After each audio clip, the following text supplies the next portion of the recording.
আসসালামু আলাইকুম, সবাইকে নতুন একটা ব্লগে স্বাগতম। আজকের ব্লগটা হবে হলো রাতের রংপুর। রাতে সব জিনিসই অনেক সুন্দর লাগে, তার মধ্যে রাতে শহরে ঘোরার মজাই আলাদা। যদিও রিক্সার মধ্যে সবচেয়ে বেশি মজা। আমরা রিক্সা নিয়ে পুরো রংপুর শহরটা আমরা ঘুরে দেখতেছিলাম রাতে। দিনের চেয়ে রাতেই শহরটা এত সুন্দর দেখায় আলোতে।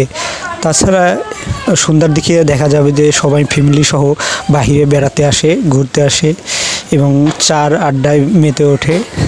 তাছাড়া দেখা যায় যে ফ্যামিলি সহ বাচ্চারা সহ সবাই রিকশায় চড়ে ঘোরে, এগুলোর মজাই আলাদা।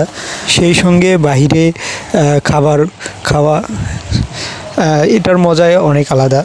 বেশিরভাগ মানুষ দেখা যায় যে দিনের চেয়ে রাতেই ঘোরাঘুরি এবং শপিং করা এবং খাওয়া দাওয়া সব কিছু রাতেই বেশি ভালো লাগে। এবং রাতের মধ্যে যে রিকশায় ফ্যামিলি সহ ঘোরার যে মজাটা, এটা হয়তো যারা রাতে শহরে ঘোরে তারাই বুঝবে।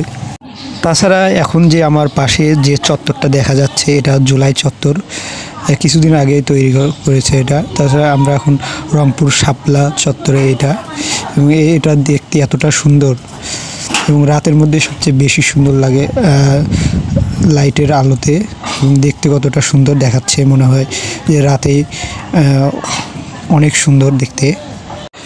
এত সুন্দর একটা ভিডিও দেখার জন্য সবাইকে অসংখ্য ধন্যবাদ। আসসালামু আলাইকুম।